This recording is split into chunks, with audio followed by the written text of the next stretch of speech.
చిత్తూరు జిల్లా మండలం పులిచెర్ల మండలం కల్లూరులో నూతనంగా నిర్మించిన శ్రీ దక్షిణ కాశీశ్వర స్వామి మరియు వల్లి దేవసేన సమేత శ్రీ సుబ్రహ్మణ్య స్వామి విగ్రహ ప్రతిష్టాపన మహోత్సవం ఈ నెల 12వ తేదీ మంగళవారం నుంచి ఈ నెల 14వ తేదీ గురువారం వరకు నిర్వహిస్తున్నట్లు ధర్మకర్త నాగేశ్వర నాయుడు ఆలయ ప్రధాన అర్చకులు హెచ్ఆర్ మల్లేష్ భరద్వాజ్ తెలిపారు. 12వ తేదీ మంగళవారం సాయంకాలం గో మహాలయ పూజతో మహోత్సవాలు ప్రారంభమై అవుతాయని, బుధవారం హోమాలు, గురువారం ప్రతిష్ఠ హోమాలు, మహాకుంభాభిషేకం, పంచామృత అభిషేకాలు నిర్వహిస్తారని తెలిపారు.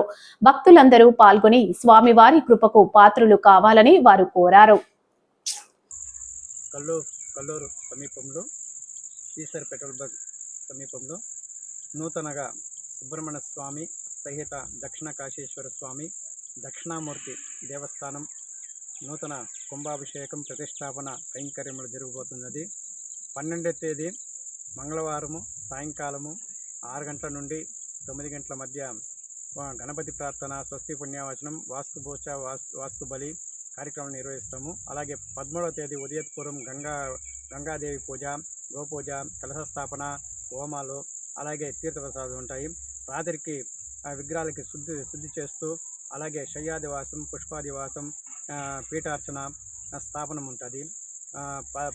14వ తేదీ గురువారం ఉదయం 6 గంటలకి ప్రాణప్రతిష్టాపన, తదుపరి హోమాలు, మూలమంత్ర హోమాలు, అలాగే పూర్ణావతి 9 గంటల నుండి 10 గంటల మధ్య కుంభాభిషేకం ఉంటుంది.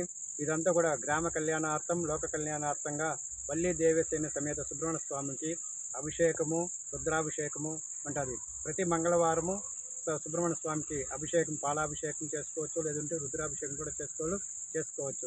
ఈ ఆలయం వచ్చింది ఏదో ధన సంబంధించింది కాదు. ప్రతి ఒక్కరు కూడా గ్రామ భక్తాదులందరూ కూడా దీన్ని ఉపయోగించుకుంటూ వాళ్ళకు ఉండే కుజదోషాలు కావచ్చు, సర్పదోషాలు కావచ్చు, అలాగే వివాహం కాకుండా ఉండే వాళ్ళు కూడా కళ్యాణోత్సవం నిర్వహించుకుంటే కూడా వాళ్ళకి శీఘ్రంగానే కళ్యాణం అంతా కూడా జరుగుతుంది. అలాగే సంతానం లేని వాళ్ళకి ఇక్కడ సుబ్రహ్మణ్య స్వామి దగ్గర దోష పరిహారం చేసుకుంటే కూడా వాళ్ళకి సంతానం కలుగుతుంది. కావున ఈ క్షేత్రం చాలా విశేషంగా ఉంటుంది. భక్తాదులకు అందుబాటులో ఉండి ఎప్పుడు ఈ వల్లి సుబ్రహ్మణ్య స్వామి దక్షిణామూర్తి మనకి వ్యాపారం కావాలంటే, మంచి వ్యాపారము, ఎస్టేటు, రియల్ ఎస్టేటు వ్యాపారము ఇవన్నీ కలగాలంటే దక్షిణామూర్తి అనుగ్రహం కనుక ఉంటే మనకంతా కూడా రియల్ ఎస్టేట్ వ్యాపారాలంతా కూడా బాగా జరుగుతుంది, వ్యాపారం వృద్ధి చెందుతుంది. కాబట్టి గురవే సర్వలోకానం దిశజే సర్వ విద్యానం నిలయే సర్వ విద్యానం దక్షిణామూర్తి నమః.